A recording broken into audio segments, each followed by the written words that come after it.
Good morning, everyone, and welcome to the 6th SEARCA Online Learning and Virtual Engagement Webinar, or SOL for short. My name is Kim Bantayan, and I am a Program Specialist of the Training for Development Unit of the Education and Collective Learning Department.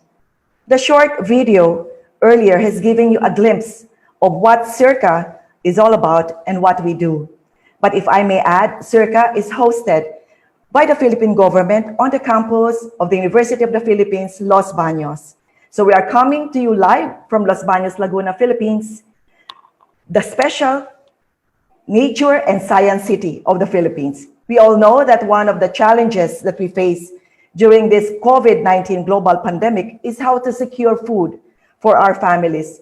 This SOLVE webinar series is SEARCA's immediate response to the emerging impacts of COVID-19 on food security by maximizing the use of information and communication technology platforms, or ICT, to inform, educate, and share tested technologies and evidence-based solutions, as well as best practices on the ground. For today's online conversation, we will be focusing on efforts to solve food and nutrition security through Sustainable Agricultural Intensification, or SAI. Our invited speakers from Kansas State University, USA, will discuss Sustainable Agricultural Intensification, an innovative agricultural farming practice that increases agricultural productivity while enhancing the quality of soil, water, and biodiversity. This webinar will also take us to Cambodia, where farmers have adopted conservation agriculture practices in growing their own vegetables. But before we proceed, please allow me to just quickly go over some very interesting statistics from the SOLVE webinar held last week, May 27. The infograph shows that 76% of our online viewers last week were female and the rest were male. This data has been consistent with the figures gathered over the past 5 SOLVE webinars that we've had, indicating that more and more women recognize the role of home gardens in achieving household food security. The infograph also indicates that more than 100 individuals tuned in via Zoom, while 1,275 viewed the webinar through SEARCA's Facebook page. And lastly, we've had online attendees from Cambodia, Indonesia, Thailand, Malaysia, Vietnam, USA, Saudi Arabia, and the Philippines. This shows the number of individuals and countries that SEARCA's webinar has reached so far. We are trying our best to be able to reach as many individuals, farmers, and farming communities as possible through this online platform and really make a difference in the lives of our stakeholders, especially in this COVID-19 era. Now, going back to today's webinar, you will see today's lineup of speakers on your screen. After my introduction and a few housekeeping reminders, Dr. Vara Prasad, Director of the Sustainable Intensification Innovation Laboratory of Kansas State University, will give an introduction on Sustainable Agricultural Intensification. After Dr. Prasad's presentation, Dr. Manny Reyes, a research professor at Kansas State University, follows with a discussion on conservation agriculture and how this practice can improve the health of the soil and reduce land degradation. Ms. Ngang Channaty, a field technician at the University of Battambang, will show us how the principles of conservation agriculture have been applied in commercial vegetable home gardens in Battambang. And lastly, Mr. Saren Ry, also a field technician in Agricultural Development Denmark Asia, or ADDA, will show us the step-by-step procedure in the application of conservation agriculture for growing commercial vegetables. We will have the Q&A at the end of all the presentations. For those of you who have questions or comments and are watching us online, please do send us your questions. How? If you are tuned in via SEARCA's Facebook page, you may type your questions in the comments section. If you are registered and tuned in via Zoom, please post your questions or comments in the Q&A section located at the bottom or top of your screen, depending on the gadget you are using. Kindly indicate your location now and/or country of origin. It would be good for us to know where you are watching this webinar, and we encourage you to please like SEARCA's FB page by pressing the little thumbs up sign just below the cover photo for us to remain socially connected. By liking our FB page, you will regularly receive updates on our learning events, webinars, and postings on recent developments in agriculture and rural development. Please note that this webinar will be recorded and will be made available on SEARCA's Facebook page and YouTube channel. We are happy to inform you that you can now access the recording of the first 3 webinars. The 4th and 5th webinars will also be shared soon.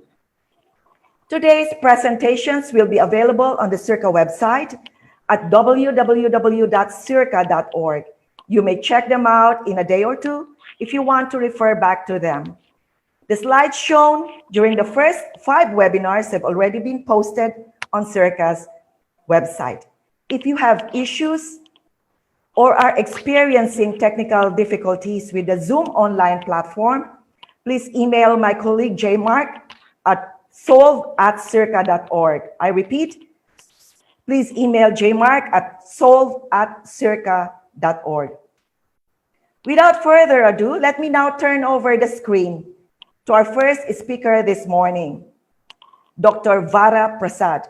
Aside from being the Program Director of Sustainable Intensification Innovation Laboratory of Kansas State University, Dr. Prasad is also a professor of crop ecophysiology. His research focuses on understanding responses of food grains to changing environments like temperature, water, and climate change factors, and developing crop management strategies for efficient use of inputs. Ladies and gentlemen, please welcome Dr. Vara Prasad.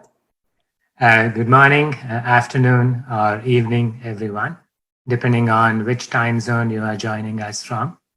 It is my pleasure and honor to participate in this SEARCA seminar series. I'm so glad that SEARCA is conducting these online seminars for the benefit of the scholars around the world.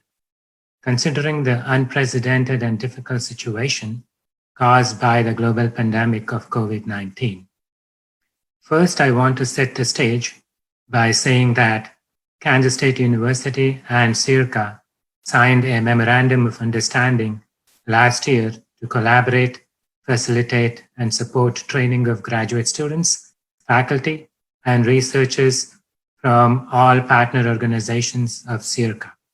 Our participation in this seminar series is a great start in ensuring that this collaboration continues despite the challenges caused by COVID-19.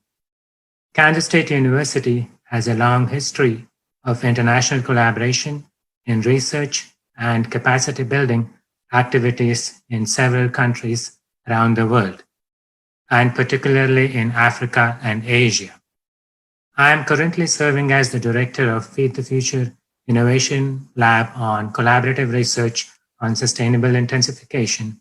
We call it SIL, S-I-I-L in short. It is a program funded by United States Agency for International Development, USAID. We have research and capacity building programs in several countries in Africa and Asia, with strong partnership and collaboration with host country organizations in the National Agricultural Research and Extension System, local universities, non-governmental organizations, and private sector. In Africa, we are currently have, or in the past had, activities in Senegal, Burkina Faso, Niger in West Africa, and in Ethiopia, Tanzania, and Malawi in East Africa, and Bangladesh and Cambodia in Asia.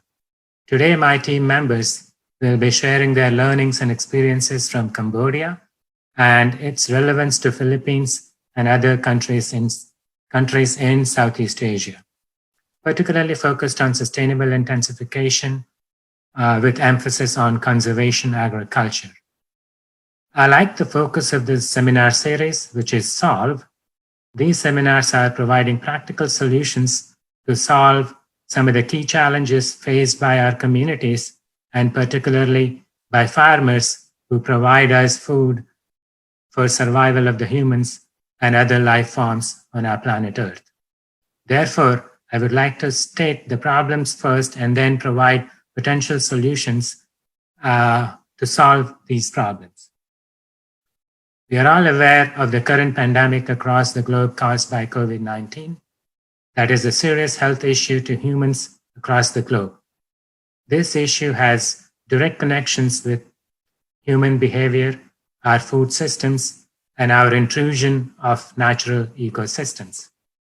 Currently, we have multiple crises to deal with in addition to the pandemic caused by COVID-19. There are 4 key crises. First one is food crisis. About 800 million people around the world do not have access to enough food. Most of these people are in sub-Saharan Africa and Asia. This is at the current levels of the population. With future projections of increased population and demand for food, fodder, fuel, and fiber, the situation will get worse. This issue is multifaceted. It is not only the issue of food production, but also access to food and food losses and food waste. Second crisis is nutritional crisis. About 2 billion people around the world are malnourished, either with undernutrition, which is not having enough calories, or with nutrient deficiencies, particularly micronutrients and vitamins. And the other one is overnutrition, obesity, and underlying health conditions. This is also includes the issues related to lack of diet diversity, limited consumption of protein, and food safety and water quality. And the third crisis is climate crisis. This is associated with the occurrence of extreme climatic events, prolonged drought, intense rainfall causing flooding, heat waves or hot summers, and then cold waves or extreme winters, all of which have negative impacts on our food production systems. This climate crisis includes the issues related to loss of biodiversity, diminishing water and other natural resources, in addition, occurrence and severity, and the spread of new pests and diseases in plants and animal systems. We also have issues with weeds and herbicide resistance. Key reasons associated with this issue includes excessive greenhouse gas emissions and deforestation. And the fourth crisis is energy crisis. This is linked to our demand for fuel and directly relates to the climate crisis and the food crisis. The associated items here include deforestation, greenhouse gas emissions, and competition for land use for energy crops. Considering all of these 4 crises, one of the solutions for all of these crises, which is need for safe and nutritious food and protection of our environment, is sustainable agricultural intensification. This is not the only solution, but is a great start and provides holistic solutions to our problems and challenges. The concept of sustainable intensification is focused on increasing food production and access to nutritious and safe food from existing farmland without any negative impacts on our environment and natural resources. This means increasing productivity per unit land area per unit time.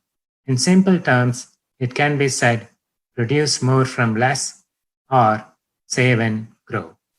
Both of these concepts are focused on enhancing resource use efficiency and diversification.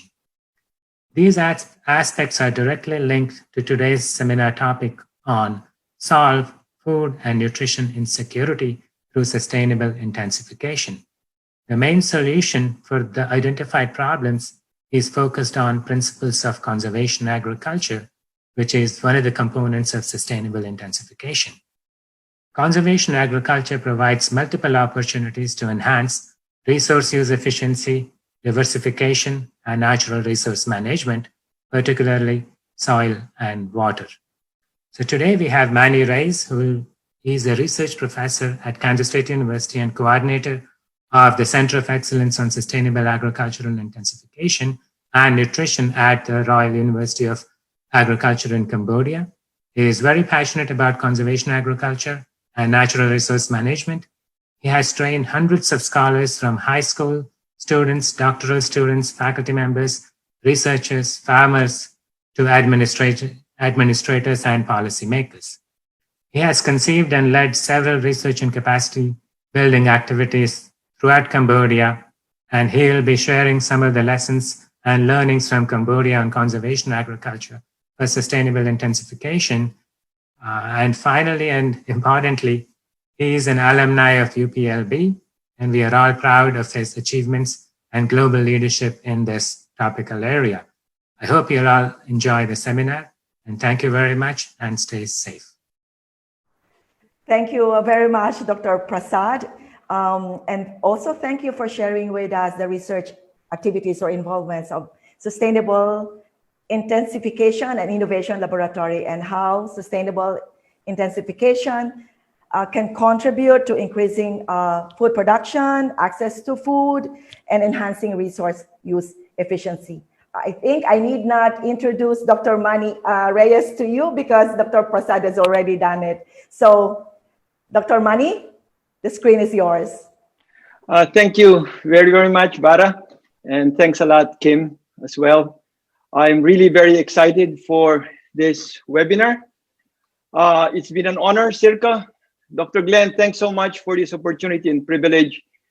And my passion is the good, the potential good that this will do to our farmers in the countryside and to the world as a whole, specifically our citizens from Southeast Asia, Cambodia, and the Philippines, whom I've been engaged with, and the many other Southeast Asian countries. To the School Plus Home Garden project or initiative of SEARCA, I would love if we could apply conservation agriculture in our home garden project in Busuanga Island, the rest of the Philippines, and also in Cambodia. As Vara relayed, I was an alum of UPLB. I was in UPLB from 1975 to 1987. And I'm pretty passionate about what I'm going to share to you because I'm an agricultural engineering by training. And this is a technique that I sincerely believe will enhance soil health and solve our soil degradation problem due to soil erosion. With that, let me move forward to my slide as I share my screen. So my topic today is solve food and nutrition insecurity through sustainable agricultural intensification. I always want to thank my lovely wife, Dr. Lorna Reyes, an analytics software engineer at SAS Cary, North Carolina, and my two kids. They're no longer kids. My son, Micah, 34 years old, still wanting me. I like to be a lolo or a granddad, but he said, not yet, Dad. So he doesn't have a girlfriend yet. And also my other son, Zach, who I'm proudly relaying that he's going to finish at the University of North Carolina, Chapel Hill on a degree of computer science. I also want to acknowledge our funding partners here, the USAID SIL, or Sustainable Intensification Lab of Kansas State, Horticulture Innovation Lab of UC Davis, the Sanrem Innovation Lab of Virginia Tech, the French Agency of International Development, CIRAD, our partners from A&T, from University of the Philippines, World Agroforestry, the University of Illinois and Penn State, and our beloved partners in Cambodia, which is the Royal University of Agriculture, the Ministry of Agriculture, Forestry and Fisheries, and also the University of Battambang. And with that, I would want to relay that most, if not all of the slides on conservation agriculture are from Cambodia. Cambodia, I would relay, is the center of conservation agriculture for sustainable intensification in Southeast Asia. Let me repeat, I am very confident to say that the center of conservation agriculture for sustainable intensification in Southeast Asia is Cambodia. And we have a very, very serious problem that Vara already relayed. And as an agriculture engineer, our serious, very, very serious problem is land degradation. Some say that this might even overtake the problem of climate change. This is sort of like a forgotten problem. But I've traveled all over the world and I've seen that this is a problem. We are losing our soil at alarming rates, and pretty soon we could no longer grow our crops. And this would lead to food and nutrition insecurity. Now take note, for example, Cambodia. Cambodia in 1979 was a forest, most of it. 87% of Cambodia was a forest. Only 8% was a cropland. You can see the maps there, 97, 2002, 2006, 2010, and 2016. And in 2016, the forest is only 32%. And how much was the cropland? 51%. The cropland right now is 51%. And this is what's happening to the cropland. The cropland is conventionally plowed, and any person who's looking at this slide can see that there is massive erosion in the croplands of Cambodia.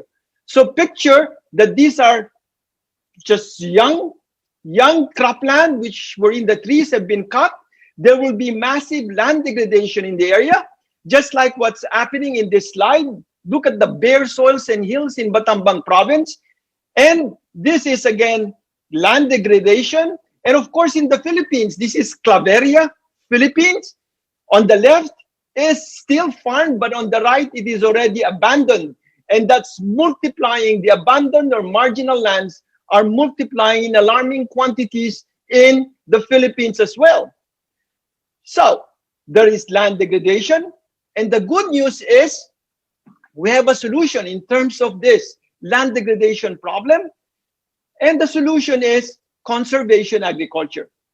So what is conservation agriculture? And I will be very slow here. Hopefully I could inculcate to you what conservation agriculture is. There are three principles in conservation agriculture.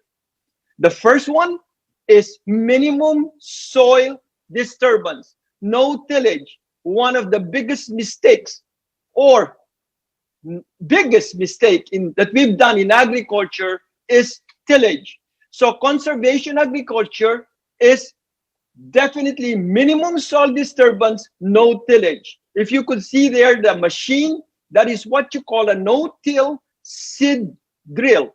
No-till drill. And that no-till seed drill right now, you will just drill the seeds. In this case is a maize on mulch stylosanthus.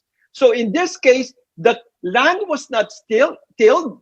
There is a thick mulch and corn was seeded in the area. And look how beautiful the corn is. This is actually very, very exciting because just by looking at it, you know this will solve soil erosion. Again, minimum soil disturbance, no tillage.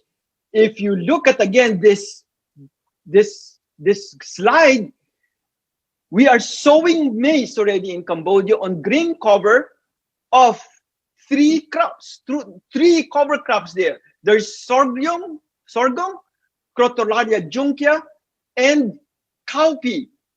And we actually roll the cowpea. You can see it from the slide here. We roll the cowpea, and after rolling the cowpea, we seed and fertilize with a no-till drill. Take note, there is no longer any tillage.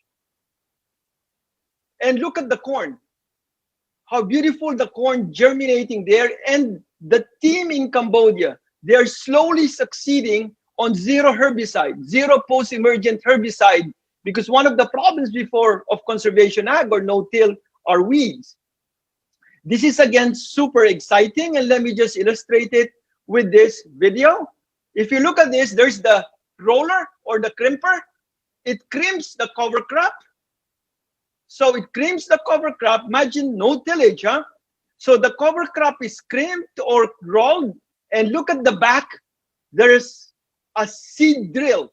So the seeds are drilled at the back, and if there's a need for fertilizer, fertilizer is dropped at the back as well. So there is only one passing, no more tillage, and you've seen the corn that is growing. So again, what is conservation agriculture? I'm very repetitive because this is something really new to many. Minimum soil disturbance, no tillage. As I was relaying here, if you look at this, no more tillage. As there is no smoking, we will do no more tillage. In vegetables, what we do is we just dig a hole, and after digging a hole, you plant the seedling. In this case, we've designed a more ergonomic digger, hole digger, dig a hole, and then put the seedling in the hole. So what is conservation agriculture? MCD, minimum soil disturbance, no tillage. The question is, do you ever till a forest? Again, let me repeat. Do you ever till a forest? If I tell you to till the forest, you'll tell me I'm crazy.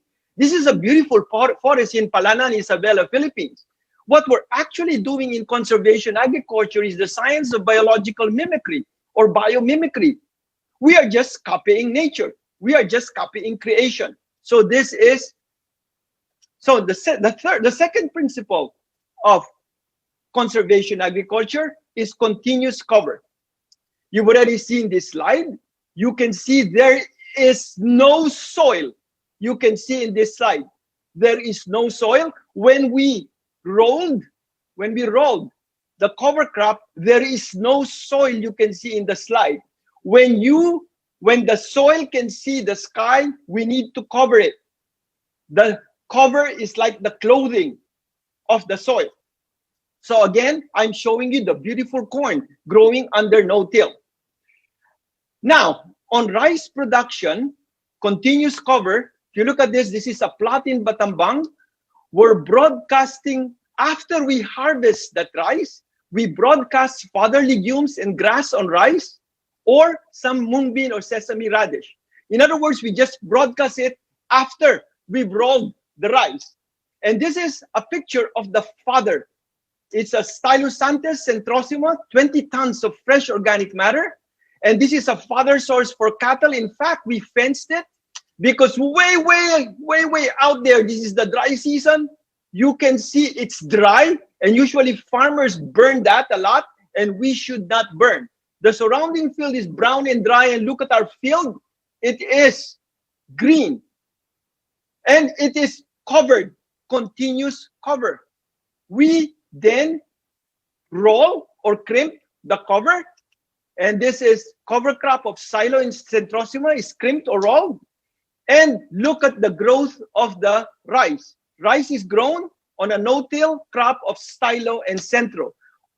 Every part of the process of farming, you cannot see the soil. It is continuous cover, continuous cover, continuous cover. Early maize followed by cassava. We're doing that in Cambodia. Continuous cover, soybean after sorghum. Continuous cover, dry season cassava after early maize. So what is conservation agriculture? M is minimum soil disturbance. C is continuous cover. Continuous cover means do not burn, mulch. Do not burn, mulch. Do not burn, mulch. Whereas the Philippine government has build. Department of Agriculture of the Philippines has plant. SEARCA has solved. Let me relate it. In conservation agriculture, we need to mulch. Take note, this ugly, very sick soil. It's just like a human being which does not have any clothing. Look at the growth of the corn. Look at the continuous cover, very healthy soil. That's why I am relaying, or we are contending, that conservation agriculture and sustainable agricultural intensification is we can grow food. Let me repeat, we can grow food while enhancing the health of the soil. Continuous cover under vegetable production. Continuous cover, look at weed control under vegetable production. This is a no on the left, that's conventional tilled.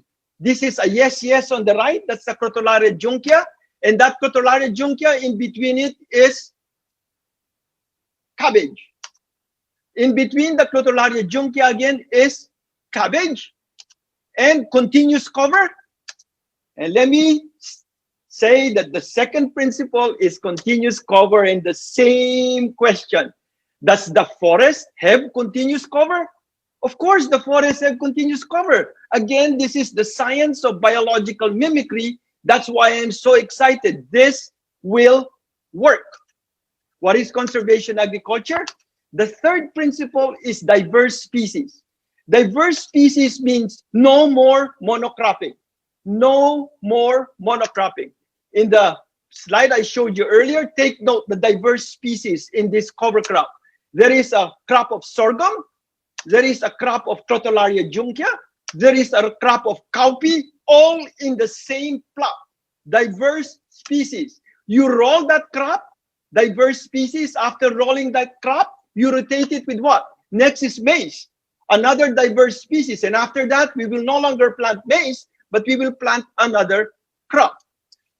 So, MCD, D is diverse species. Diverse species also in rotation. String beans can be followed by tomato, can be followed by kale, can be followed by cucumber. So that's what you call diverse in rotation. Diverse species in space. This is diverse species in space. Diverse in species by space, wherein you could see that there is no monocropping. We will discourage monocropping, just like the song, the popular song in the Philippines, right? Bahay kubo kahit munti. Sa mga kababayan kong Pilipina at saka Pilipino, no? We all know this song. We've learned this since we were still young. Take note that our ancestors are pretty wise. They are actually practicing diverse species. Ang halaman doon, the plants there ay sari-sari. They are different.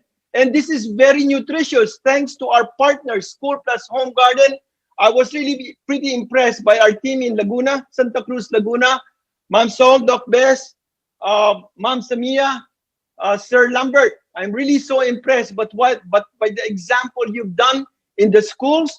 And this is a Bahay Kubo illustration in the school in Laguna, which I took a picture. Diverse species in space. And in that school, you know how many species they're planting? They are planting 81 species. I was really so encouraged and really was on fire when I visited those schools.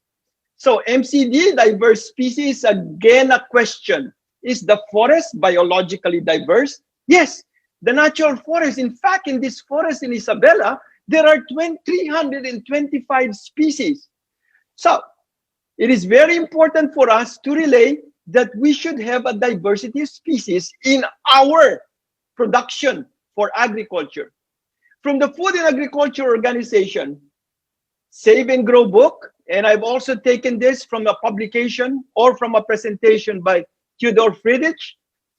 They relay that conservation agriculture is the foundation of sustainable intensification. As illustrated by this slide of Theodore, Dr. Friedrich, conservation alone does not respond to all the challenges of sustainable agricultural intensification. It needs to be complemented by all good practices known.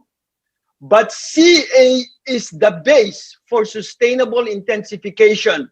Crop diversity, soil cover, minimum soil disturbance is the base. That is conservation agriculture. That is the foundation. If we lose our soil, we could no longer do agroforestry, we could no longer do pollinator, we could no longer do integrated water management, integrated nutrient or pest management, and so on. We need to protect our soil. What is conservation agriculture? Conservation agriculture is minimum soil disturbance, no tillage, C, continuous cover, D, diverse species. And let me reiterate, thanks to our partners in Cambodia, the 3 government agencies, Cambodia is the Center on Conservation Agriculture for Sustainable Intensification in Southeast Asia. In fact, as I speak right now, Cambodia is launching the Cambodia Conservation Agriculture for Sustainable Intensification Consortium in Siem Reap as I speak right now. This is very encouraging because Cambodia is supporting this specific technology. With that, let me shift. The next will be the experiences of Cambodian vegetable farmers on conservation agriculture. This would be relayed by Ngang Channaty, field technician from UBB. Again, Channaty, I've known her for the past 5 years now. It's been a pleasure working with Channaty as field technician. She finished her master's. And of course, Ren is the pioneer, actually, of conservation agriculture for commercial vegetable home gardens in Cambodia, but I believe also in Southeast Asia. He was the field technician of Dr. Don Emmanuel Edralin, who's a Filipino, who finished his PhD at North Carolina A&T State University. And Don and him did conservation agriculture. And to those who are interested, I could share to you the publication of Don. With that, let me thank you all so much. And let me pass the ball again back to Kim. Thank you very much. Thank you so much, Dr. Reyes. I can really feel the passion in you on conservation agriculture. And I'm pretty sure that for our online attendees out there really felt the same. And thank you so much for enhancing our understanding of what conservation agriculture is really all about. Conservation agriculture as the base for sustainable intensification, and that we really need to protect the soil. Okay, so now our next speaker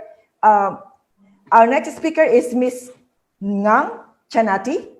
She is a field technician in Battambang, Cambodia, and has been working on empowering women and nutrition through the practice of conservation agriculture in commercial vegetable home garden. We now turn over the screen to Miss Channaty. Miss Channaty? Okay, my name is Ngang Channaty. I'm from University of Battambang, Cambodia, and I work like a field technician, and my work is focused on nutrition and conservation culture using commercial home garden. And this is the first time that we do a video. I feel like nervous also, but I have with farmer like Mudani, and also she is a team leader group in conservation agriculture. That in her team have 18 members that implement with conservation agriculture. And also Lepana, she's her daughter. She study at University of Battambang also, that she really excited to be share our experience on implement conservation agriculture. Okay, so right now I will go to my slide presentation about what is the farmer doing with conservation agriculture. That is by our experience and our interview the farmer. She said that after we talk about conservation agriculture, we feel like a good technology that farmer easy to adopt on it. Because after we are interviewed, the farmer said that saving time and labor. So in this case, no till. So thank you so much, Dr. Manny Reyes, that he always mentioned conservation agriculture repeat and repeat, so it's really clear to us. So no tillage in the field, and they can save the labor and time. Before they join with conservation agriculture, before they planting the crop, they do like till like 2 or 3 times. After that, they let the soil is dry, so it wastes the time. But right now, no rebuild vegetable bed, and in the field less wind, less soil evaporation, and water less because have the mulch cover the plot well. That is really important to save the labor and time. Also, we include like seedling nursery, really good, because we want a seedling, healthy seedling after we plant the next crop. So we can grow it growing year-round on the land. It means after we produce a good seedling, and conservation agriculture, it's easy to relay cropping on it. Before they come with conservation agriculture, for 1 year, they grow only 1 or 2 times per year. But after now, they implement with conservation agriculture, the farmers can grow at least 4 cycle crop in the farm. And they do like relay cropping, but the farmer not do like monocropping. They relay it like it's not the same crop to grow. So in this case, also farmer can have enough nutritious food for they support their family.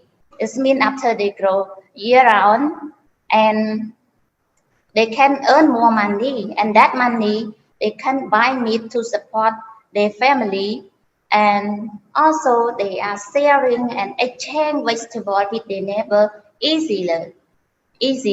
So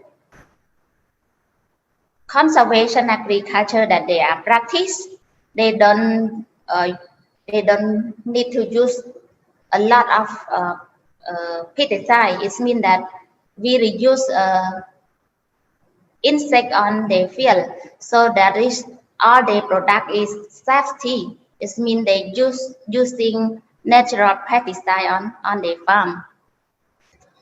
So also quality of vegetable, it means good marketable fruit. All the fruit that growing in the field with conservation agriculture look like really good fruit, because all the middle people that they come to buy, they say that yeah, a lot of people like to eat and want to buy because the fruit is look quality. And in the field also, when the heavy raining come, the less muddy in the field, it means the topsoil cannot affect to the leaf of the plant. So it's really good and healthy plant on the farm also. The other point that we got interview from the farmers, he said that the harvest in long period. So because of conservation agriculture that she compare with the other field that she do like conventional, she said that in conservation agriculture have a long harvest, longer harvest than the other field, because soil nutrient is okay, lower temperature. In lower temperature, when we practice in dry season, she using mulch with conservation agriculture, but the other side is using plastic, so plastic is higher temperature in the soil. So that's why we use a mulching for conservation agriculture and lower temperature. And with control well also. For example, like Murdani, she told me that on her plot that she practiced with conservation agriculture growing bitter gourd, and she harvest for 3 months. But conventional she harvest at least 2 months, and then conservation is harvest in long period than the other side. So increase income also. For example, like land size of Mutani, she have 300 square meter. Before she implement with conservation, she got $300 per year. But after that, after practice with conservation, that she note in her book, she said the yield is really increased. That is the data that I got from her book, and we can see exactly since 2017, 2018 is increased, but we can see 2019 is the price, the income is lower than 2018 because in this time she grow bitter gourd, but her bitter gourd produce a lot of yield. The big problem is when the heavy raining coming and strong wind coming, the trellis is fall down, so that why her yield is low than 2018, but she still can get some yield from the plot also. That is what she mentioned, and what I am interview the farmer, experience with the farmer a lot on it, and I work closely with the farmer that they are doing with conservation agriculture. And Mutani, she is also sharing all that technology with conservation agriculture practice with vegetable production, commercial vegetable production to the other farmer also. Yep, thank you so much. So if any question, feel free to answer, because right now is farmer is still here also. Yep. Thank you so much. Thank you. Okay, thank you very much, Ms. Channaty, for sharing with us the experiences of the women farmers in your country in practicing conservation agriculture. And this has been really an eye-opener for us. Thank you also to Mrs. Danny for joining us in today's webinar. Based on your presentation, conservation agriculture offers huge prospects: increase in income, increase in productivity or yield, year-round availability of healthy, nutritious, and safe vegetables for the family, which contributes to household food security. We will go back to you and to Mrs. Danny for the Q&A. I am pretty sure that at this moment you are all excited to know how conservation agriculture is being practiced on the ground.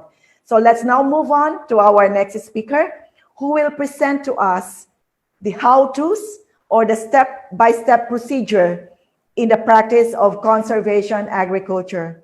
While waiting for Mr. Ry's presentation to be shared on screen, please allow me to tell you more about our speaker. Mr. Saren Ry obtained his Bachelor of Science degree in Agriculture from the University of Battambang and is currently pursuing his Master of Science in Agriculture in the same university. Mr. Ry has been working with Women in Agriculture Network, a project which aims to empower women and improve nutrition by promoting women's participation in the value chains for horticulture crops and rice produced through sustainable intensification practices. The project is supported by USAID. Mr. Ry, your presentation, please. Thank you very much, ma'am. Good morning from Cambodia. I am Saren, and nearby me is Saren. He's a farmer that he practices with conservation agriculture. Hello, everyone. I hope you hear me well. And also, that is my first time to share some experience on lines as well. That's mostly like we do in only like face by face. So I am Saren, and I am a technician from Agricultural Development Denmark Asia in Siem Reap, Cambodia, and I am working for Women in Agriculture Network project. I'm sorry, it's like I work for Women, but today Mans is coming because the other farmer is busy, and also we're supposed to invite his wife to come as well, but she's busy with selling vegetable by a tuk-tuk boat. Yeah. So let's go to my presentation. Here we are. So thank you very much, Dr. Vara Prasad and Dr. Manny, that you are introducing about sustainable agriculture intensification based on conservation agriculture. Channaty, thank you for your sharing experience with farmers that practice conservation agriculture in Battambang. So from now, I am starting to share my experience about step-by-step on applying conservation agriculture for commercial vegetable home garden. So in Siem Reap. So step one, practice conservation agriculture. At first, before you are thinking about growing vegetable, you need thinking about the land, the place that you choose for growing the vegetable. So a good plot that you are going to choose is a good higher land that no water lot. There is a good water resource close to the plot, and also like the plot that we can grow in all year round. At first, like before we are making the vegetable bed, so we need to leveling the soil to have a good level before we are making the vegetable bed. At first time, we need to till, and then the next time it will be no till, because depending on Dr. Manny Reyes, he rely on conservation agriculture main principle like no till, continuous cover, and crop diversify. After we are leveling the soil, and then we need to raise the bed. It is very important to raise the bed to make the bed higher, because if the bed not higher, it will get a water lot. As you see in picture, so the bed is higher and the furrow is lower. The furrow is the one that when the rain comes, so they can bring the water come out from the plot. In Cambodia, we are recommend farmer to raise the bed is in the sample with our vegetable bed. So it's 0.7 meter wide, 0.3 meter height, with 1 meter in space between bed to bed. As in pictures like you are seeing, this is the sample that we're making the bed in here. Mulching is also very important to keep the soil moisture and to keep the water is good inside the soil, to protect from evaporated the moisture up to the air. And also mulch is very important to protect the weed population. In this case, in conservation agriculture, we are mulching the vegetable bed, and also including the furrow with rice straw, with bamboo leaf, with forest leaf, and water hyacinth or other organic residues. So this is the picture of rice straw that we would like to show. Mostly farmers, they get the rice straw from field, from the paddy field during the harvest time, and then they store just close to the house or close to the vegetable plot in a pile. So it's very important for cattle as well. Cambodia, they feed rice straw to the cattle, and also using for the mulch as well for the vegetable plot. This is the bamboo leaf. Bamboo leaf is available at the place that the bamboo grows. Yeah, so we're just going to the place that have bamboo grow. So we collect from there with that leaf, and then we can use as a mulch for vegetable plot.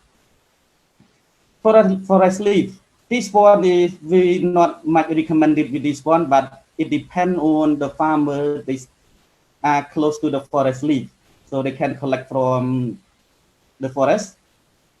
But some farmers, we will not recommend with this one, just in case they will kill the tree to get the leaf. Water hyacinth is another mulch as well after we dry it, and it's available at the lake or water pond. So that's one is they're going so far. It is very important mulch for the vegetable crops as well. Like we are showing in picture, if we mulch the plot, we need to be very thick, like 6 centimeters in our recommendation. So as you see in pictures now, it's thick. Yeah, so 6 centimeters is very good control for weed population. So after we are mulching or planting, the best way that we would like to recommend is to spray with Trichoderma. So Trichoderma is very important in the rainy season to control with fungus disease. But it's only in the rainy season, so in summer no problem. You can use or if you can use if like the Trichoderma available, but if the Trichoderma is not available, so no need to use. Yeah. If we are planting, we actually need a seedling, but we just want to make sure before you are planting, you need to prepare a seedling, a good seedling for planting. If we have a good seedling for planting, so our crop will be healthy and growing well, the yield is good as well. So after we got a seedling, we need to plant. So first, we just only like we open the plot that we are mulching, that covered by mulch. We open about 10 centimeters in diameter, and we dig a hole. As you see in picture, this is how we dig a hole, and what we are recommend if you are growing vegetable with conservation agriculture. In Cambodia, we do have a few tools that we recommend to farmers that they are growing vegetable with conservation agriculture. I think the one in picture is available almost everywhere, mostly in Cambodia. Every household, they have this one. So the first when we start, we use this one, and then we're trying to develop another tool that to make farmer the digging in faster and save the labor from diggings as well. This is one more tool. That is the tool Dr. Manny brought from US for the sample, and then we are manufacture this tool in Cambodia. So this one is very friendly for farmers, so and also saving labors as well. So how to use this one? We just use our arm to hold it, and then we using like for both, like if you use like the left feet or the right feet, that the one that I used to, you can use that one. You just push with the feet, and then so you can get a hole. Like in picture that we are showing in here, that is our conservation agriculture plot before we are doing the next cycle. Yeah. So we got a hole. So the hole is very nice, and we can do it faster than the previous one as well. This is a good tool that we're using by hand. This one is very good with clay soil. So mostly clay soil is a little bit harder than sand soil. So this one is very good for the clay soil, and this is for the hand tool as well. So we recommend this one for woodman farmer. After we get the hole, and what we do next is we putting the base soil fertilizer in the hole with mixing with a compost or soil mix.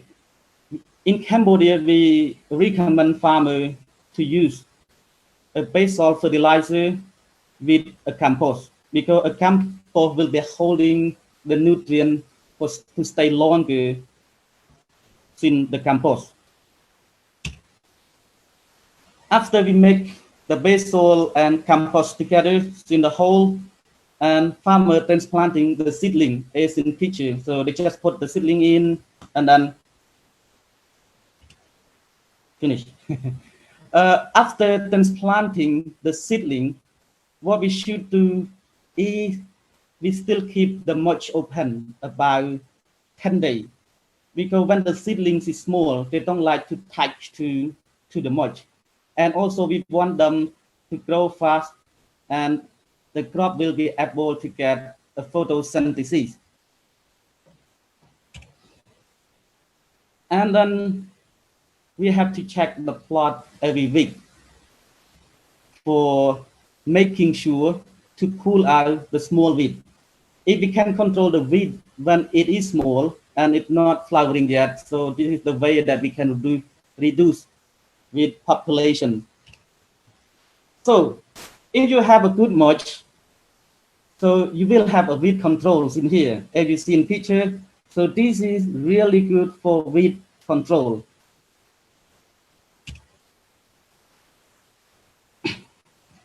And for conservation agriculture, if you plant the next crop in the next cycle with the current crop still alive, so what we should do is do not till. The same as Dr. Manny, he relay on the principle of conservation agriculture, no till. We continue cover and biospecies. In this picture, it is showing about relay cropping.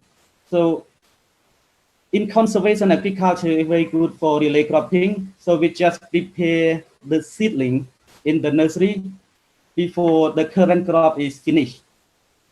So we can plant a new one in the same plot. So what we're doing is just only adding the mulch, and we're making the hole, dig the hole, and then we plant a new seedling before the current crop is died. As I mentioned, like our farmer Saren, so this is what he got from his plot with 200 square meters. So he got a yield from 2018. So his net income is $596 in 2018 with 200 square meters. In 2019, he got $618 net income. So the net income is we subtract like water, electricity, but we not subtract the labor. That is the net income including labor. And this is what I have. And thank you very much. Thank you, Mr. Saren Ry. And also thank you to Mr. Phong Saret. Saret, yeah. Saret, yes, for showing us the various steps to growing vegetables using conservation agriculture. We also took note that Mr. Saret's income increased, with the practice of conservation agriculture. So with that, after all the presentations, we now move on to the question and answer. And again, may I remind all our online attendees watching the webinar via Facebook, please start typing your questions now in the comment section, including your location or country of origin. If you are tuned in via Zoom, please post your questions in the Q&A box at the bottom or top of your screen, depending on the gadget you are using. So, okay, so the first question is directed to Dr. Manny Reyes. Dr. Manny, which Yes. countries have already adopted the CA principles? You presented about Cambodia. How about other countries, other Southeast Asian countries?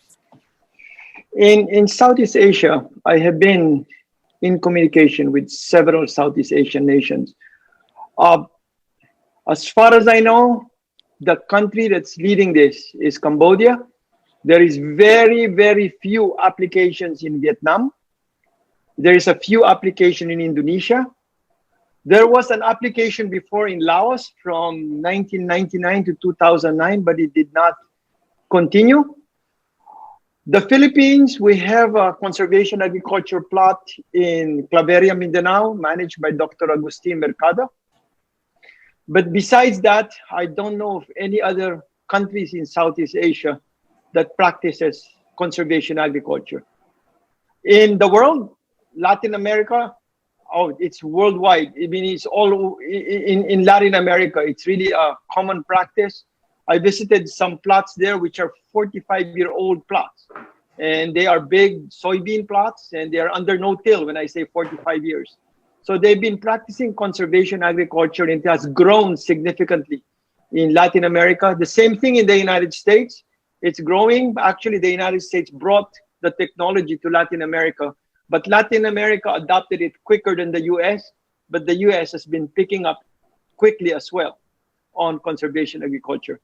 So those are, in Africa, there are some, maybe there are some pockets in Africa that is applying conservation agriculture. I had a project in Ethiopia, and the farmers in Ethiopia love conservation agriculture, at least the farmers, the vegetable farmers whom I have interacted with Bahir Dar University. So thank you. Thank you, Dr. Manny. For Channaty. Channaty, what are the challenges you faced in practicing conservation agriculture? Would you like to share these challenges with us? Yeah. Thank you so much. Thank you so much for your question. And yes, if conservation agriculture have a lot of advantage, but we still have a problem also. We have a problem, like we have problem with mulching, because in Cambodia, when farmers practice with conservation agriculture, we use a rice straw to cover their field, they plot where to keep the moisture, to keep the weed control. But we also have a problem like in the rainy season, farmer it really hard to find a mulch, because they need to keep the mulch for their cattle. So we also have that problem. Okay, thank you, Channaty. For Mr. Ry, Mr. Saren Ry, this question is from Michael John Galvez from the Philippines. Can we use weeds or grasses as mulching materials based on the step-by-step procedure that you just shared with us? Thank you. I think we can use like the weed is like a mulch materials as well. But what we avoid in here, we said like we can take any mulch to be a material to cover the soil. But we take that, we just make sure so the weed is not contained with the seed. And Pardon? also like we need to dry it before we are covered. But just make sure the weed is, there is no contained with the seed. Not contained with the seed. Yeah, the seed might be grows in. Oh, in okay. plant. Yes. Yeah. Okay, I understand. Thank you for that clarification. And I think this one is for Dr. Prasad and Dr. Manny Reyes. can this institution recommend laws to the ASEAN member nations to follow in terms of sustaining food in our region? Can your institution? Vara, in terms of my experience on policies, the one who does the policy work that influences countries in the world, in the United States, is the United States Department of Agriculture, Foreign Agriculture Service. So I've been in connection with USDA, FAS a lot, but that is the project that they usually do. That is one of the objectives that they have as an institution in terms of influencing agriculture. So I've been moving forward, actually. I've been connecting with the USDA, FAS, connected with them several times. In fact, I brought them already to Cambodia. But an effective way of doing this is to make a request. If the ASEAN nations make a request to the United States, then usually, not usually, but that is usually the initial step. A request from the ASEAN nations or an ASEAN country to the US that they would love to have a policy on sustainable agricultural intensification. Of course, we are the Sustainable Intensification Innovation Lab. We have expertise on this. We could follow up with them in Washington, D.C. I know some of them already in Washington, D.C. because I visit them. As I relate, I visited with them a lot. And I'm 5 hours drive from Washington, D.C. from where I live. Okay, thank you, Dr. Manny. Again, a question for Dr. Manny and Dr. Prasad. How were you able to change the mindset, or are you changing the mindset of the vegetable farmers of Battambang and Siem Reap in terms of the use of conservation agriculture or the practice of conservation agriculture? So I think I would, thank you for the question. I think first I would like to emphasize the research approach which our innovation lab and our institution in Royal University of Agriculture, CSAIN, is taking. We are particularly a research approach of using participatory approaches to understand the need of the farmers and working with the farmers to ensure that our innovations are actually valuable to them and is addressing their need. So it's an approach. The farmers have to be on the table while we are developing our technologies so that we understand the needs of the farmer and we are providing practical solutions which they can adapt rather than theoretical solutions which may be difficult to adapt by them. So it's more of an approach towards the problem and providing practical solutions so that they can adapt and utilize them at scale. Okay, any addition to that, Dr. Manny? I'm glad Vara mentioned the research angle, because the innovation lab, when we started implementing conservation agriculture, this was a research-based approach. So when we started connecting with the farmers, there is a pretty good foundation that we know it will work because of the science-based foundation that we knew happening in the United States and several countries of the world that we interacted with. So that is pretty important. The other angle is what Vara relayed already. It's participatory. That's why we brought Saret. We brought Happy Farmer Danny and her daughter, because that's precisely what we're doing. We want them to experience conservation agriculture. In fact, Miss Danny, she went to Siem Reap. So Siem Reap started it in 2013, and in 2017, when we were bringing it to Battambang, we invited 6 farmers from Battambang to visit Siem Reap, and that spread in that angle, and several other farmers got interested in commercial vegetable home gardens under conservation agriculture. In terms of grains, we are introducing machinery, but the machinery we've introduced because we know what machinery to use in Cambodia. We know what machinery to use in Southeast Asia because of our experimentation, again, as Vara relayed, since 2004. We know the cropping systems. I've shown you several cropping systems under conservation agriculture. So what we're trying to do right now is to engage the private sector, because unless the private sector gets engaged, this would not move forward. So we are connecting with the service providers. In Cambodia, they already have service providers to do the tillage of the farmers in the field. So we're convincing the farmers, creating demand from the farmers, creating demand from the service providers, such as the farmers will demand a service. And the service that several farmers that we interacted with are demanding from service providers is, I want to have a no-till implement. So in that case, I think we connected also with the manufacturer, and the manufacturer already imported, I think, a dozen no-till implements from Brazil, second-hand no-till implements, because the price point was $5,000. So that manufacturer sells it to the service provider, and the service provider right now provides service to the farmers on a per hectare basis, such as cover crops will be provided. That's why we're starting to grow cover crops in Cambodia, and at the same time, no-till service provision is provided to the farmers who are requesting service providers to provide this service to them. Okay, thank you so much, Sir Manny. There's another question here for all our speakers. Aside from the CA technological innovations and practices, what non-technological changes helped farmers raise their income? This question is from Mr. Winnie Dagley.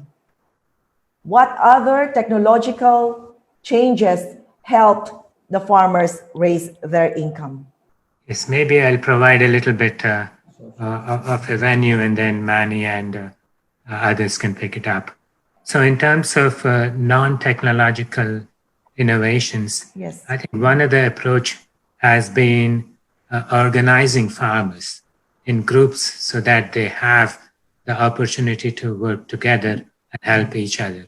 So in Cambodia, particularly with the vegetable farmers, we have formed women organizations who are producing these high-value commercial vegetables in their farm, and then they form a group and they collectively collect the produce and then take it to the market so that they have a good opportunities to negotiate with the vendors in the market. So that's one way of organizing self-help groups to make sure that they are getting a good market price for their produce. And also, I think in the same communities, they've also built storage facilities. So the farmers can harvest and then store the produce temporarily and then take it to the market. And women farmers were also provided with transportation or tuk-tuk so that they can ride the tuk-tuk, go to different farmers, collect the vegetables together, and then take it to the market so they have a good price. So that's just one way we are working together with the farmers. I'm sure there are several other ways which Channaty or Ren or Manny can explain in more detail. Ms. Channaty, would you like to add to that? What other non-technological practices do you implement aside from conservation agriculture practices to increase the income of the farmers? Ms. Channaty? I think after we are discussing with the farmers, so what is the other technology that they are practicing for increase the yield in the family, they say that like in the farm we have IPM to practice to protect the farm, and also have she do like a net house right now. She do like a net house to keep her vegetable products safe, to produce more vegetable product. But besides of that, she also use like a cover crop. She said that she can add more technology like protect instead of fertilizer, something like that. Yep, that we are discussing a moment from the farmer. Thank you. Thank you, Mrs. Danny. So that's integrated pest management that you practice from Dr. Prasad. He said that that is increasing, improving access to market, organizing self-help groups, and then establishing storage facilities for the vegetables. And Dr. Manny or Mr. Ry, you have anything to add to what Channaty has said? Let me add some angles, like for example, the forage that you've seen under paddy rice. That forage actually that we've grown, that is fence. It's fence because the cattle, because in Cambodia they release the cattle in the paddy field. So what our team, they're organizing the farmers such as they will not release the cattle during the dry season. That's what they're trying to do right now with the villages, because if forage will be available and cattle will be released, then of course the cattle will eat the forage. So that organization is being done by our team in Battambang. Another thing is when we started conservation agriculture for commercial vegetable home gardens, that's why REN is actually from the Agriculture Development Denmark Asia. Their specialization is on cooperatives. So they have established several cooperatives already in Cambodia. In fact, their first project was Women in Agriculture, or Empowering Women in Agriculture, way back in 2004. I met them in 2012. So we're still continually engaging with other Agriculture Development Denmark Asia, hoping that we could continue to engage the farmers, specifically the women farmers, on this specific technology. We haven't succeeded as much as we do, but we're still continually reaching out through the other team on this aspect. Okay, so that's additional information for us, fencing the forage, and then establishing cooperatives.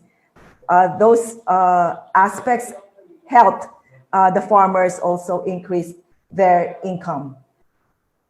There is another question here from Mr. Menard Anka.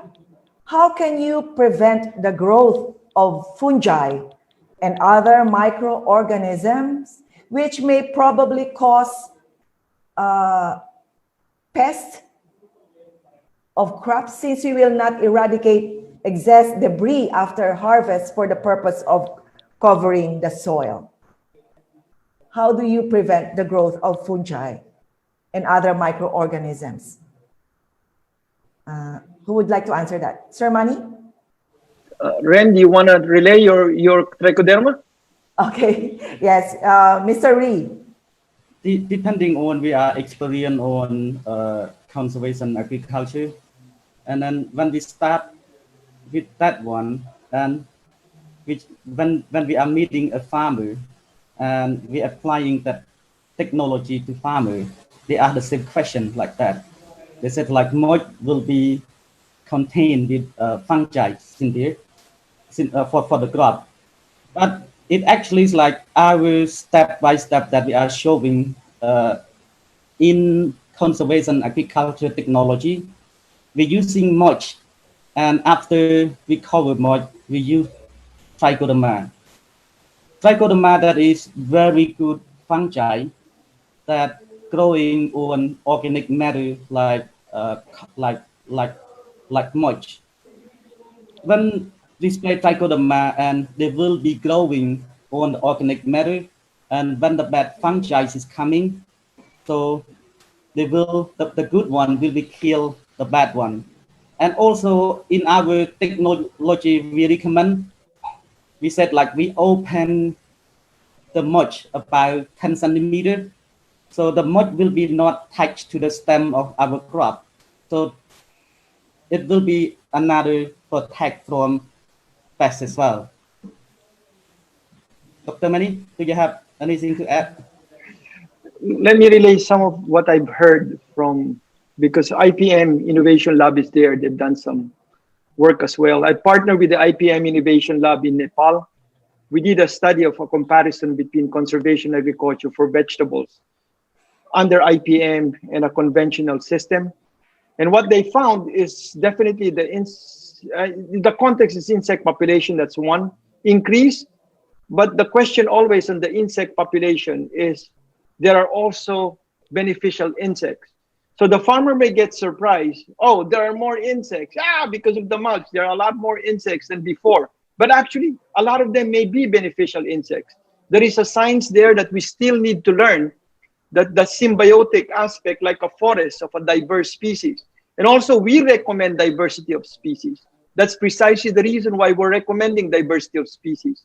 So that the mulch that stays on the ground, which came from the previous crop, will not be the disease, will not be a disease carrier of the next crop.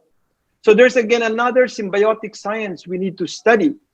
But our experience in Nepal, definitely we're still writing the paper.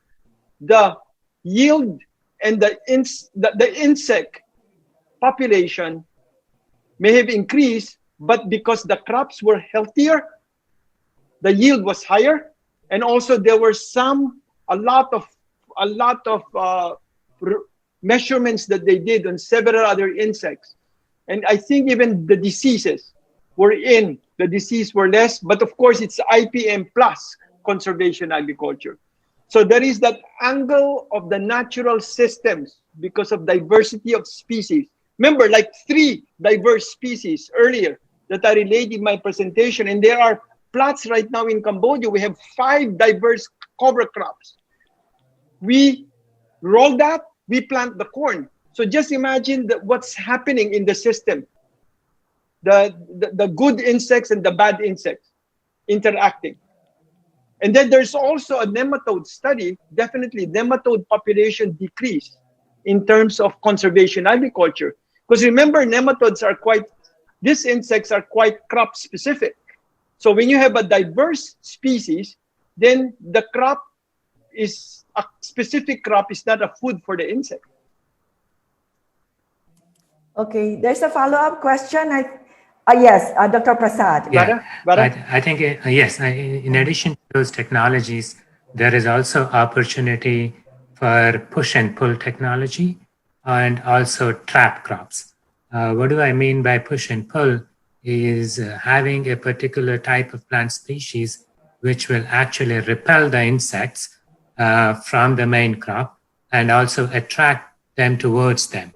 So that's one aspect. And then also potential to plant some trap crops, meaning that they will trap the insects towards them. Examples of these is marigold and also holy basil or osman species. So we can choose the particular crop on the borders so that it attracts the insects towards them and keeps the economic crops safe from those pests and diseases.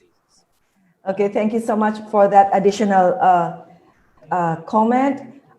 There's a follow-up question. Don't you get pests like rats and snakes under the mulches? Mr. Ry or Ms. Channaty? Would you like to answer that question? Don't you get pests like rats and snakes under the mulches? It depends on like the plot. We actually like the plot that close to the forest. Actually, there is like a snake or rat because they like mulch as well. They will be stay under mulch.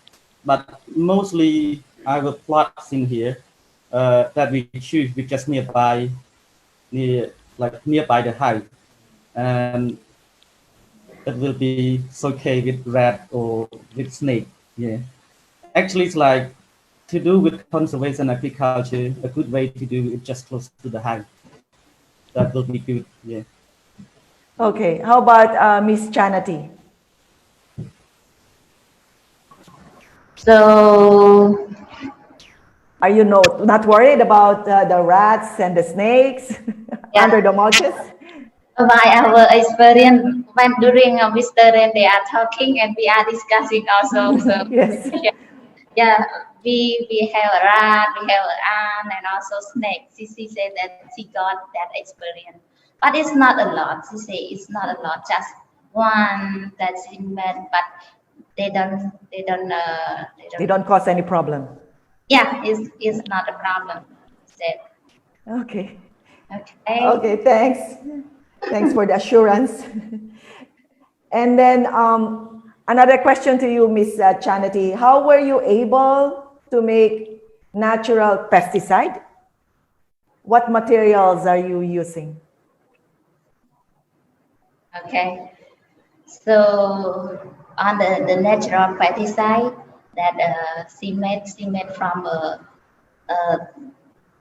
neem leaf. I mean neem leaf. Okay. Yeah, neem leaf that she combine and keep in the pump. I mean the pump or something like we can keep for one day and then she can spray to the field. Yeah, like 2 days they spray one time. Yeah. Okay, so, yep, we have that also in the Philippines, the neem plant. Okay, so from this one from Miss Leticia, Dr. Leticia Afuang from the Philippines. Why is there such a minimal application of this conservation agriculture in the Philippines? How can we promote this in other areas of the country? Dr. Reyes, I think you need to answer that. Why is there such minimal application of this conservation agriculture in the Philippines? And how do we promote it? First, we need support from the University of the Philippines, Los Baños. So that's a top and top and top. In fact, I've been partnering with the biomechanization of a biomech of the College of Engineering so that we move this forward. But in short, there is no support. I've not succeeded in the support that I remember May 2015, I spoke. In this case, I spoke with USAID. I spoke with some Filipinos. I wrote some short proposals or concept notes on this, but there was no buy-in. So that's one aspect that it needs to be taught definitely in our curriculum. The science needs to be relayed at the University of the Philippines, Los Baños. I suggest we, for experimental purposes to the audience, just try it on a 50 square meter plot. Just try it so that you will see and believe. Because when I heard about no tillage in 2004 with a professor at Virginia Tech, we were in a plane. I was listening to him, but I was laughing, literally laughing. There's no way that we can grow crops under no tillage. But right now I'm laughing at myself because it is true. It works. I could just relay. I could all look at you in the eye. It works. So we need to start it somewhere. And the answer to that is there was no support. That's why we were not able to implement it in the Philippines or in other Southeast Asian countries. I connected with Indonesia. I connected with Vietnam as well. There was no support. It was only Cambodia. So Cambodia responded and boom. That's it. Cambodia is really way up there in C8. Okay, so I hope that from this webinar, we will get a lot of buy-in and support from the government, from the academe, from the private sector maybe? Yes, private sector. Yes. Let's hope for the best. And the home gardens, please, to the teachers again. Let's start it in your home gardens in the school. Let's partner. Okay, Ma'am Sol, please. Okay, Sir Lambert. Let's start it together. Yep, they're watching right now. Dr. Bess, okay, let's all start it. Dr. Fang, that snake question, we can answer it easy, right? Dr. Fang, you're the expert there. That's why we have biodiversity in this home garden. Sorry, I got excited, Kim. So move on to your next. Okay, so another question here is from Saya Kin. Hi from Cambodia. I want to know about how wide is conservation agriculture being practiced in Cambodia? I mean, the extent, okay, that it is being practiced in Cambodia. In terms of grain production, we have maybe we will reach around 1,000 hectares in Battambang. So Battambang is our emphasis on grain production. In terms of commercial vegetable home gardens, maybe we have around 60 farmers right now, women farmers who are practicing conservation agriculture. There are multiple reasons why some did not move on or move forward. And I've been asking them about that. Some don't like to continue to agriculture. Some left the rural areas. Some constructed houses, and multiple other reasons.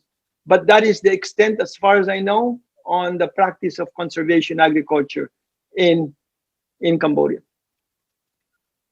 Follow-up question from Janet B. Katipon. How is Cambodia dealing with agencies focusing on industrialization? Is there any arrangement to prioritize conservation agriculture? I don't know how to answer that. I wish there was a person from Cambodia who's higher up who could respond to that. Okay, another question is from Bang Mo from Indonesia about the benefits of conservation agriculture. You only explained the financial benefit. How about the soil itself, for instance, soil nutrition and condition before and after applying conservation agriculture? That is an excellent question, and it's actually a question that you open the Pandora box. Okay, so definitely we can enhance soil health in conservation agriculture. Just by looking at the mulch, you can see that erosion will be controlled. Definitely. Erosion will be. Secondly, the mulch is being eaten by microorganisms, and when the mulch is eaten by microorganisms, that is converted to organic matter. And organic matter actually is the bacteria and the plant roots release what I call a glue, a soil glue. So they release a soil glue, and the soil glue is coming from organic matter from the residue and organic matter from the roots. So that attaches the soil, improves the water holding capacity of the soil, improves the infiltration rate capacity of the soil, reduces evaporation. At the same time, the soil health, the biological diversity of the soil microorganisms improve. Channaty actually did her MS thesis on this, showing the enhancement of the soil. Nutrition is more available. There's a slow release of chemical. So there are, and then there is the most important angle of soil carbon sequestration. This is actually a climate mitigation technology. We can sequester carbon from the atmosphere through the process of photosynthesis, but we till the soil. When we till the soil, we expose the organic matter to oxygen. And once we expose the organic matter to oxygen, the bacteria eats it up. So conservation agriculture, we are returning the organic matter back to the soil. So the organic matter is returned to the soil, and we don't till it. So we sort of like have a biological oxygen balance. Hence, there is a buildup of soil organic carbon in the soil. When we till, soil organic carbon concentration reduces. When we don't till and put in a lot of this cover crops and residue, soil organic matter increases. And there is data from 45 years of Brazilian study that this is happening. So I'm very, very excited about this, because not only will improve yield, not only can we control soil degradation, not only can we control flooding, not only can we increase infiltration, not only can we have resilience to drought, we also have a climate mitigation technology. Thank you. Yep. Thank you for that question. Yes. And thank you for the answer. Okay. So for informing us about the multifaceted benefits of practicing conservation agriculture. And this, I think this is our last question for this morning's webinar from Hem Vanna. Although home gardening project could help the poor farmers in remote areas to improve nutrition and food security.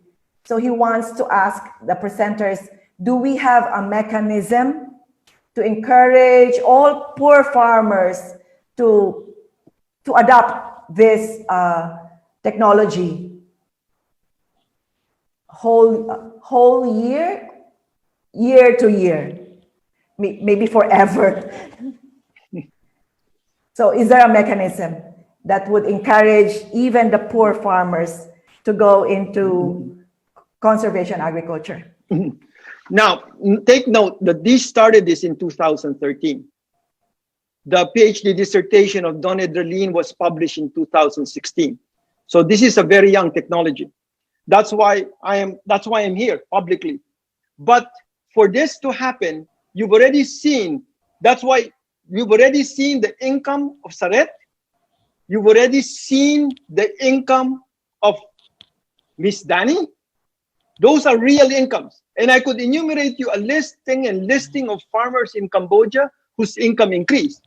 And then there's what you call non-marketable vegetables.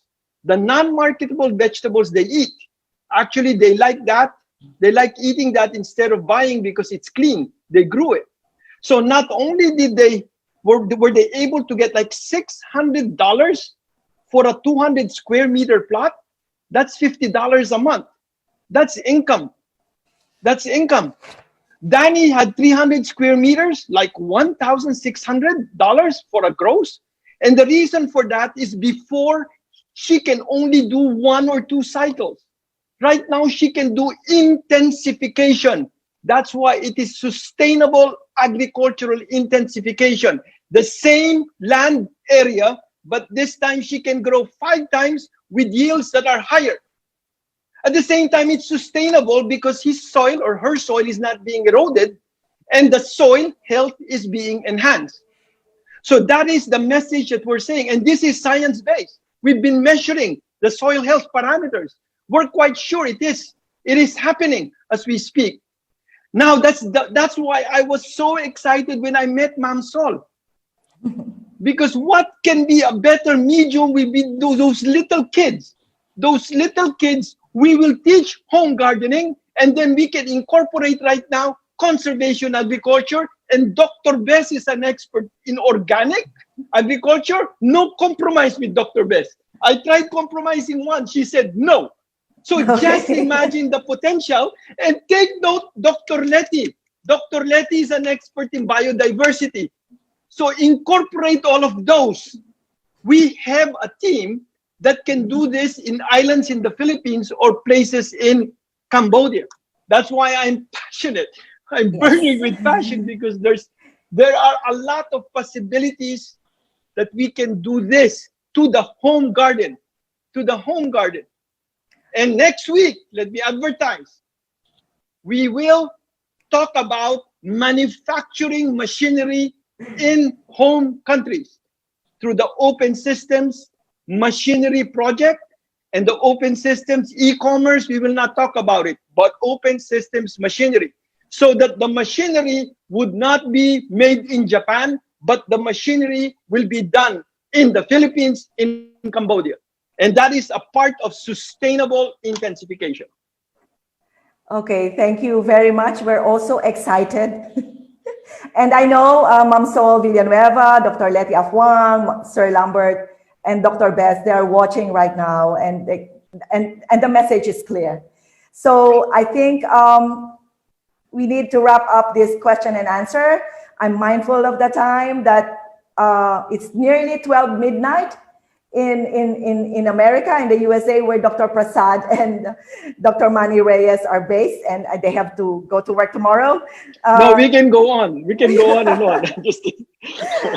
Okay, so rest assured that for those of you whose questions were not addressed in this morning's webinar, we will send them to Dr. Prasad and the rest of the speakers, and hopefully they will be able to address your questions as soon as possible. Once again, with SEARCA, led by our director, Dr. Glenn Gregorio, we would like to express our sincere gratitude to you, Dr. Prasad, Dr. Manny Reyes, Channaty, and Mr. Saren Ry. This webinar has been quite engaging, and we learned a lot about conservation agriculture and what it actually means and its benefits through the proper application of the 3 key principles or pillars. And I hope you still remember those pillars, the M, C, D. And what does M mean? It's minimize soil disturbance.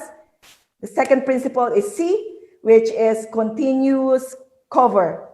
And the third principle is D, which is diverse crops. So we practice crop diversity. So I hope I was able to get that correctly. Okay, so before we close, we request you to send us your feedback by clicking on the link to the quick feedback form, which will take you just a minute to complete in the SEARCA FB event page. If you registered via Zoom, you will be redirected to the feedback form before you leave the webinar. For those who wish to receive an e-certificate for participating in today's webinar, please visit the link shown on your screen. Please note that we will only accommodate requests for e-certificates within 24 hours after the end of this webinar session. I repeat, we will only accommodate requests for e-certificates within 24 hours after the end of this webinar session. We would also like to inform everyone that we issue more than 1,000 e-certificates after each webinar. Kindly wait for your e-certificate to be issued within 10 working days. So thank you for your patience and understanding. We wish to thank those of you who sent us your feedback after last week's webinar. We really appreciate the positive feedback and suggestions which help us improve the conduct of our online learning conversations. Again, thank you to you, our online viewers, for joining us and staying with us throughout this webinar. Our speakers today have shown us that conservation agriculture farming techniques offer long-term solutions to the growing food security problems that we face today. Our farmers in Cambodia have shown us or have shared with us that conservation agriculture, as compared to traditional farming methods, has the potential to significantly increase yield or farm productivity and boost income as well. The Chinese proverb, which says, give a man a fish and you feed him for a day. Teach him how to fish and you feed him for a lifetime, best describes the efforts of Dr. Manny Reyes and his team in improving the lives of smallholder farmers in Cambodia through the adoption of the key principles of conservation agriculture. Conservation agriculture is about protecting the soil, keeping our land fertile so it will continue to grow food and provide food not only for today, but in generations to come. Please join us again for another webinar session, which we would like you to watch. This is a free webinar on World Environment Day organized jointly by CMEO Secretariat and UNESCO Bangkok, with the theme COVID-19 Effects on Biodiversity, Science Education Reimagined. The webinar will be held this coming Friday, June 5, from 10 o'clock in the morning until 11:30 Bangkok time or 11 o'clock a.m. Philippine time. The link to the pre-registration form is shown on your screen. You can also watch the webinar on CMEO Secretariat's YouTube channel. The link is also flashed on your screen. For details, please visit CMEO Secretariat's website or CMEO Secretariat's Facebook page. SEARCA Director, Dr. Glenn Gregorio, is one of the distinguished panelists in this webinar. Let us help one another get through this COVID-19 pandemic. We hope that as we go along, we will be able to create a community of better, bigger, and smarter farmers and farming families. This is Kim Bandayan of SEARCA. Enjoy the rest of the day. Thank you very much.